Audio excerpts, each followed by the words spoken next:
Mata as Nilos, January 28, 1671. 1,500 cattle thunder across the plain toward the English line. Hooves shake the earth. Dust rises in clouds thick enough to choke. Spanish cavalry drives the herd forward, a living battering ram meant to shatter the formation of Henry Morgan's starving buccaneers. Then the muskets fire.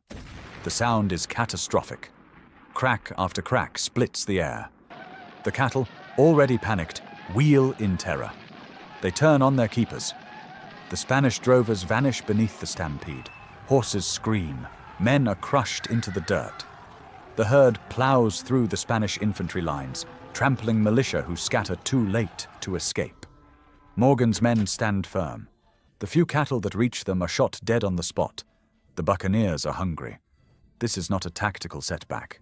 It is lunch. The Spanish formation collapses. Commander Don Juan Perez de Guzman watches his defensive gambit annihilate his own army. 2 hours later, the battle is over. 400 to 600 Spanish lie dead. 15 English are killed, 85 wounded. Panama City, the richest stronghold on Spain's Pacific coast, stands undefended. Panama City is not merely wealthy. It is the terminus of an empire's bloodstream. Every year, Peruvian silver flows through this port. Bars of bullion hauled across the Isthmus of Panama, loaded onto ships, and sent to Spain. The city exists because of geography. The isthmus is the only practical route between the Atlantic and Pacific. The alternative is an 8,000-mile detour around Cape Horn. The logistical spine of this system is the Chagres River. Spanish engineers call it the bond of union between the two great oceans. Flat-bottomed barges carry cargo up the river to a point 13 miles from the city, where mules take over on the Camino de Cruces trail. Without this route, Spain's Pacific Empire suffocates. By 1670, Spain is overstretched, defeated in Europe, economically declining, diplomatically isolated. The wealth still flows, but the defenses are thin. Spanish commanders consider an overland attack on Panama impossible. The jungle is impassable. The river is defended. No privateer force could survive the march. Henry Morgan does not agree. In December 1670, he assembles the largest pirate fleet in history. 35 ships, over 2,000 English and French buccaneers. Morgan is not a random raider. He operates with a letter of marque from the English governor of Jamaica, Sir Thomas Modiford. He is a privateer, legal under English law, a war criminal to Spain. He has already sacked Portobello, Maracaibo, and Gibraltar. He has purchased 3 sugar plantations with his prize money. He is building a fortune and a reputation. Now he intends to strike the heart of Spanish power in the Pacific. There is a problem. 2 months before the expedition sails, England and Spain sign the Treaty of Madrid. Peace is declared. Piracy in the Americas must cease. Morgan's raid falls within a narrow grace period, but it is a diplomatic provocation of the highest order. If he succeeds, England will publicly condemn him and privately celebrate. If he fails, England will disavow him entirely. Morgan does not care. He has assembled the men. He has chosen the target. The fleet departs. The mouth of the Chagres River is guarded by Castillo de San Lorenzo, a stone fortress built in 1595. It sits on a high cliff, surrounded by steep approaches on land and sea. Cannons cover the water. The walls are thick. The garrison is prepared. Morgan assigns the assault to Captain Joseph Broderly. Take the fort, or the expedition ends before it begins. Broderly attacks on January 6, 1671. The fighting is brutal. Spanish defenders hold their positions. Musket fire rakes the attackers. The fort's elevation makes every approach a killing field. Then an arrow, flaming, arcs over the wall and lands on the palm thatch roofing inside the fort. Fire spreads. The defenders scramble to contain it, but the dry season has turned everything brittle. Flames race across the thatch, reach the wooden supports around the fort's outer ditch, and burn through. The supports collapse. Earth tumbles into the ditch, creating breaches in the defenses. The fire reaches a storage room. Gunpowder detonates. The explosion tears through the fort. Walls crack. Defenders are thrown from their posts. Broderly's men storm through the breaches. The Spanish garrison is overwhelmed. San Lorenzo falls not to tactics, but to flame. Morgan arrives with the main fleet. 5 of his ships, including his flagship, the Satisfaction, have already wrecked on Largas Reef during the approach. The losses are acceptable. The gateway to the Pacific is open. Morgan selects 1,400 men for the march. 500 remain behind to rebuild the fort and guard the ships. The invasion force organizes into disciplined tertia formations, pikemen, musketeers, and officers arranged in military order. These are not undisciplined pirates. They are professionals. The march begins. The Chagres River route is narrow, overgrown, and empty. Morgan's men move inland on flat-bottomed boats, then on foot. They expect resistance. They find nothing. Don Juan Perez de Guzman, commander of Panama's defenses, has anticipated Morgan's route. He executes a scorched earth strategy. The civilian population evacuates ahead of the buccaneers, taking every ounce of food with them. Villages are abandoned. Storehouses are burned. The jungle, already hostile, becomes a void. Guzman's plan is textbook military doctrine. Deny the enemy resources. Force them to turn back or starve. Attack only when they are weakened beyond recovery. On paper, it is flawless. In practice, it is catastrophic. The buccaneers march for 9 days. They find no food. The tropical heat is relentless. Disease spreads. Men begin to collapse. Desperation mounts. They eat their leather satchels, boiled, chewed, swallowed. Anything to fill their stomachs. Guzman has made a fatal miscalculation. By removing all possibility of retreat or resupply, he has not weakened the invaders. He has weaponized them. The buccaneers cannot turn back. The ships are too far behind. The jungle offers nothing. Their only path to survival is forward, through Panama City, where food and plunder wait. Starvation does not break them. It eliminates every alternative to total victory. By the time they sight the city, the men are skeletal, feral, and utterly committed. They march in formation. Morgan's discipline holds. They are not a rabble. They are an army with no choice but to win. Guzman assembles his defense on the plains of Mata Aznillos, just outside the city. He commands 1,200 militia, 400 cavalry, 600 native auxiliaries, and 28 cannons. His numbers are superior. Morgan's 1,400 men are starving. They have eaten leather. They have marched through hell. But they form disciplined lines under the command of Lieutenant Colonel Lawrence Prince and Major John Morris. The vanguard takes position. The rear guard secures the flanks. The formation is textbook European military doctrine. Guzman does not trust his militia to hold the line in a conventional battle. Colonial forces, hastily assembled, lack the training of professional soldiers. He opts for a gambit, the cattle stampede. 1,500 to 2,000 cattle are gathered. Spanish cavalry will drive the herd directly into the English lines. The mass and momentum will shatter the formation. The militia will sweep in to finish the disorganized survivors.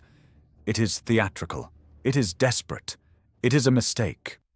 The battle begins. The cavalry drives the cattle forward. The plain shakes under the hooves. Dust rises. The herd approaches the English line. Morgan's men open fire. The musket volleys are deafening. The cattle panic.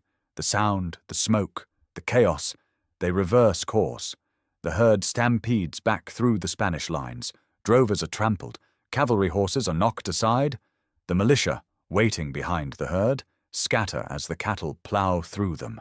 Men are crushed. Bones snap. The formation disintegrates. The buccaneers shoot the few cattle that reach their lines. Fresh meat. Unexpected supply. Some men laugh. Guzman's line collapses entirely. The militia breaks. The cavalry retreats. The commander himself flees the field. The auxiliary forces scatter into the jungle. The buccaneers advance. The fighting is brief and one-sided. Spanish casualties mount. 400 dead, 600 wounded. The English lose 15 men. 85 are wounded. 2 hours after it began, the battle is over. Panama City lies open. The buccaneers enter the city expecting mountains of silver. They find empty vaults. Guzman has evacuated the population. The wealthiest citizens fled days before, carrying their gold, their jewels, their portable wealth. Morgan's men search house by house. They find little. The disappointment is immediate.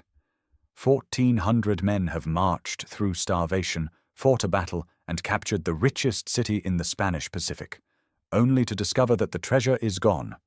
Looting begins, torture follows. Buccaneers interrogate residents who remained behind, demanding information about hidden caches. Some wealth is recovered.